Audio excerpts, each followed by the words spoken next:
Missiles. Since the start of the Ukraine war, Russia has relied on its massive missile stockpiles to bombard Ukraine's cities. Everything from Iskander ballistic missiles to cruise missiles fired from aircraft dozens of miles behind the front lines have devastated Ukraine's people. But now that's on the verge of changing.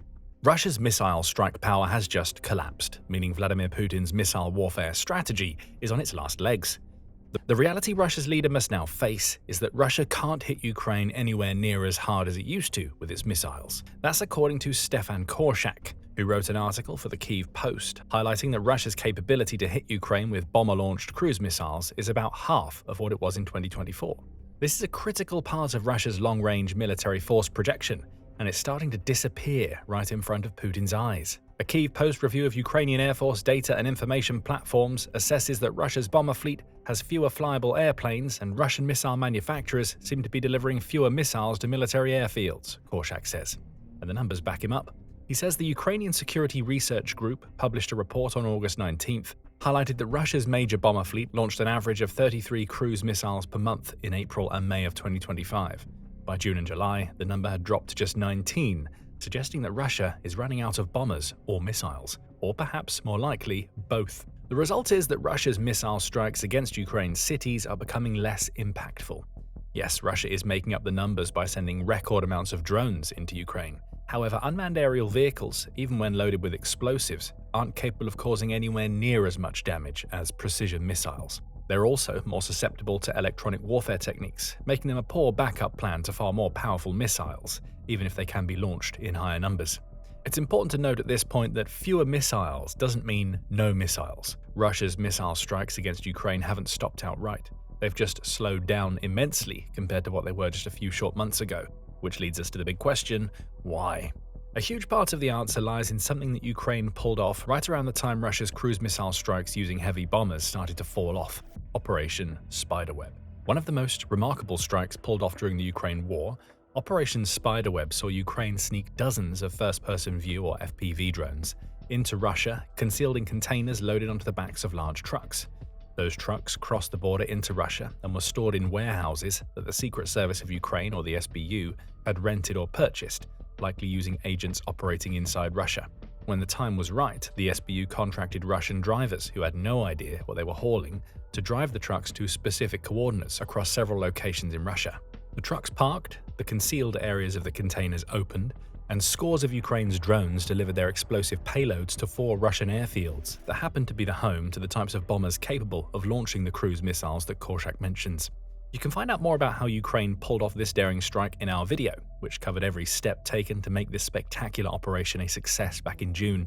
But what's really important here isn't how Ukraine managed to pull off Operation Spiderweb, it's what that operation achieved. According to an August 19th report, Informator states that Operation Spiderweb successfully damaged or destroyed 41 Russian aircraft, including several strategic bombers such as the Tu-95 and Tu-160M.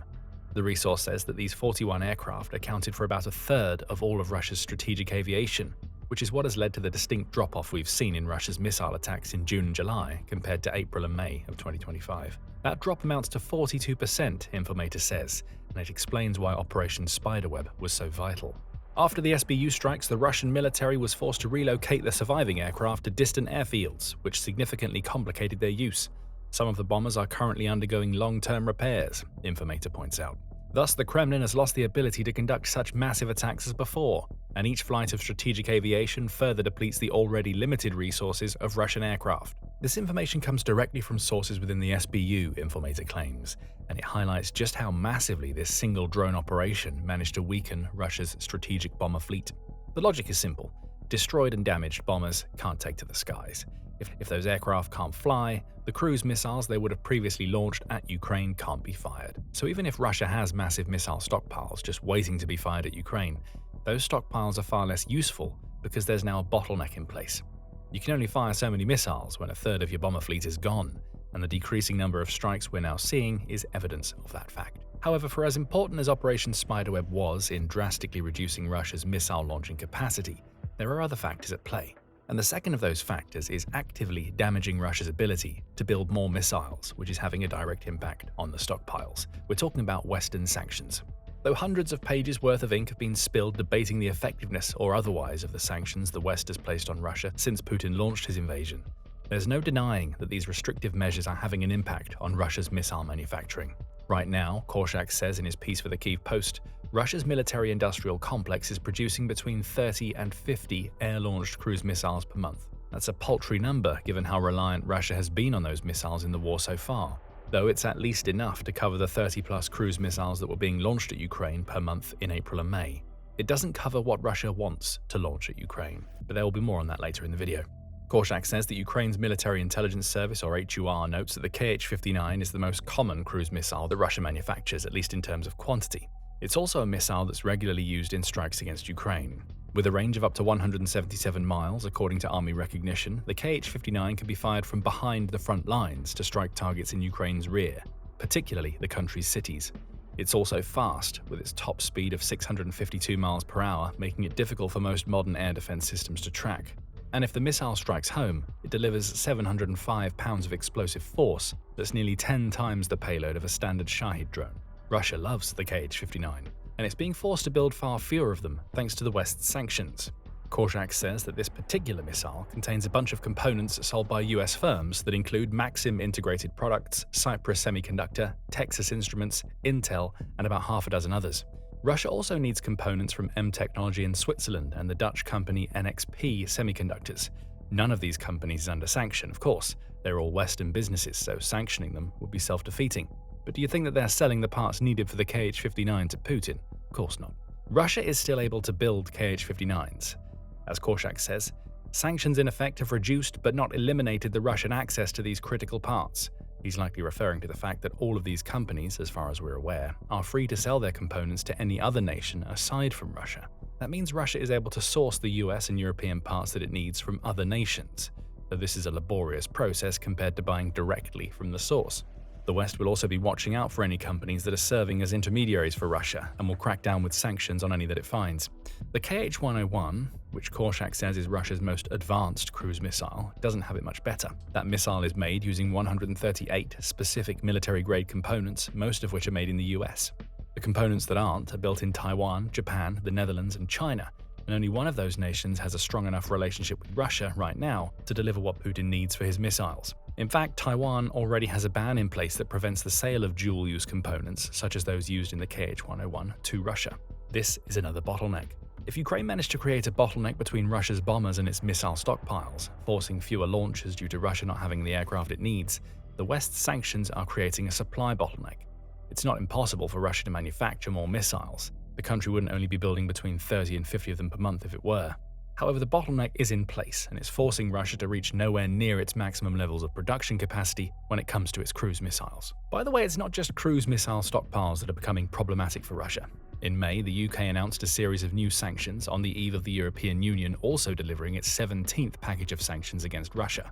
The UK's sanctions included several that it said would affect the supply chains of deadly Russian weapon systems, including Iskander missiles.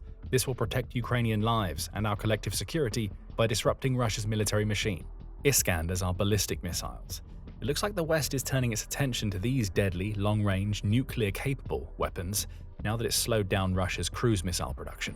So what we have so far are two factors that have resulted in Russia's military missile strike power collapsing over the last couple of months. Operation Spiderweb decimated a third of Russia's strategic bomber fleet, leaving Russia with fewer of the aircraft it needs to launch its missile strikes. And with the West's sanctions in play and becoming more severe, Russia can't build as many cruise missiles as it did in the past. For anybody else, that might be enough. Not for Ukraine. With launch platforms and component availability covered, Ukraine has been adding a third factor into the equation to reduce Russia's missile strike capabilities. It's attacking the facilities responsible for building Russia's missiles. There are at least 4 such strikes we can cover since the end of May, which was uncoincidentally around the point that Russia's missile strikes became less intense. On May 22nd, Odessa Journal reported that Ukraine had launched a successful drone strike against a missile and multiple launch rocket system manufacturing plant in the Russian region of Tula. We say a strike, it was actually 2, as the May 22nd attack followed up on a similar strike earlier in the month. The strike targeted an active workshop, causing a fire that also affected an electrical substation. About a month and a half after that strike on July 1st, TVP World reported that Ukraine's drones managed to hit the Kupol missile manufacturing plant in Izhevsk, which is the capital city of Russia's Udmurt Republic. That strike was especially impressive because it involved Ukraine sending drones over 800 miles deep into Russian territory. Production and storage facilities were hit, with the latter being an example of how Ukraine is able to take out components that Russia's missile makers are managing to get their hands on. Fast forward to August, and a pair of strikes within a day of one another rocked Russia's missile production capacity even further. On August 11th, SBU sources told the Kyiv Independent that Ukrainian drones had managed to strike a missile component plant in Nizhny Novgorod. This time, the strikes targeted a facility responsible for building onboard computers, control systems, components, and gyroscopic instruments used in several Russian missiles, including the Kh-101 we mentioned earlier. A day later, the Kyiv Post reported that Ukraine had used drones to strike Russia's helium plant, located in the Orenburg region.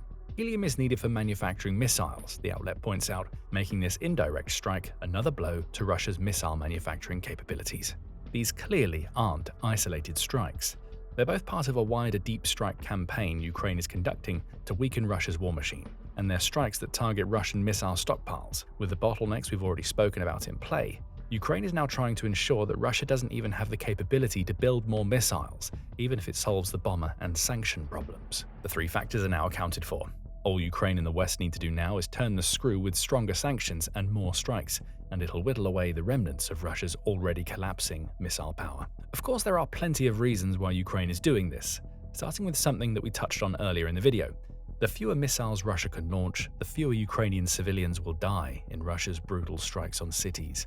The civilian death count in Ukraine is unconscionable, with its sheer scale demonstrating that Putin is more than happy to commit blatant war crimes if he believes that doing so will get him what he wants. Russia might try to masquerade as a country that's striking military targets with its missiles, and those targets just so happen to be in Ukrainian cities. However, the reality on the ground is that 13,883 Ukrainian civilians, 726 of whom were children, have been killed between the date Putin launched his supposed special military operation and July 31st, 2025, says Statista. The same period has also resulted in 35,548 civilians being injured, 2,234 of whom were children, Statista adds. This targeting of civilians is very deliberate. Russia's aerial offensive is a daily feature of the war that aims to terrorize the civilian population and render large parts of Ukraine unlivable, the Atlantic Council said back in May. Putin is trying to break Ukraine's collective will through what can only be described as acts of terrorism, and missiles have played a key role in his strategy. But the numbers aren't in his favor anymore. Earlier we mentioned the steep decline in Russian missile attacks between April and May of 2025 compared to June and July. Taking a wider view, Korshak reports in his piece for the Kyiv Post that the decline in missile strikes between 2024 and 25 is even larger. Korshak points out that August 2024 saw Russian bombers launch between 80 and 90 cruise missiles at various targets in Ukraine. Russia achieved the same number in November 2024 in a series of strikes that tried and failed to take out Ukraine's energy infrastructure.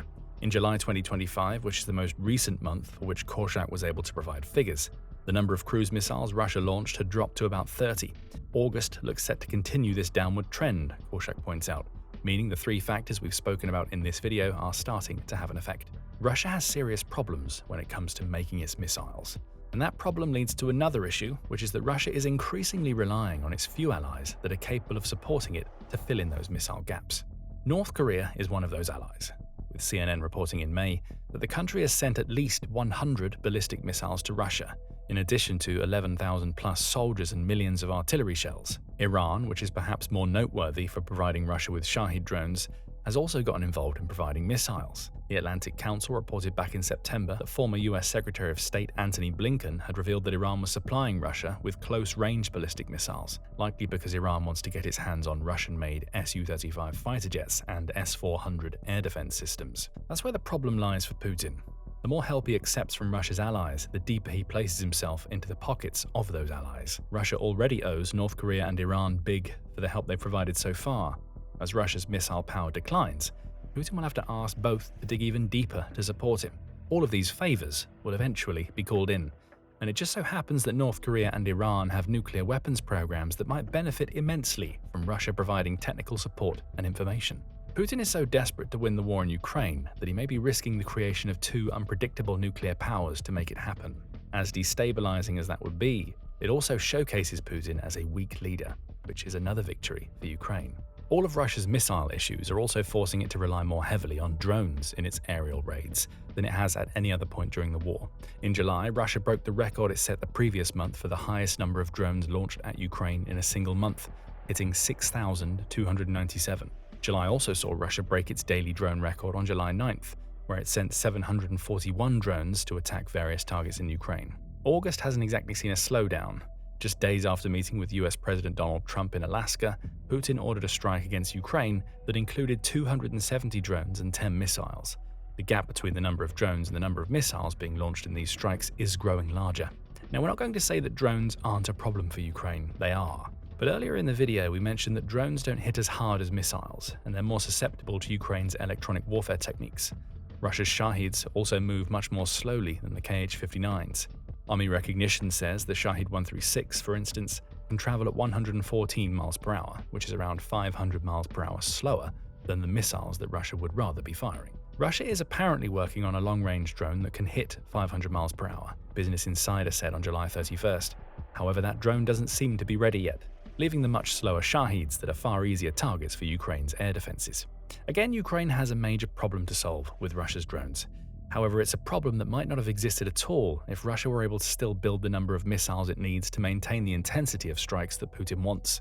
The combination of sanctions, Operation Spiderweb, and Ukraine's drone attacks on Russia's missile manufacturing was all well calculated to devastate Russia's missile power. They worked. Ukraine just has to keep up the pressure to force the Russian missile collapse. Ukraine's deep strikes aren't only targeting Russia's missile factories, far from it. 2 massive strikes have just seen Ukraine cripple Russia's supply chain on land and sea. Find out more in our video, and remember to subscribe to the Military Show for more videos covering Ukraine's strategic brilliance in its fight against Russia. And thank you as always for watching.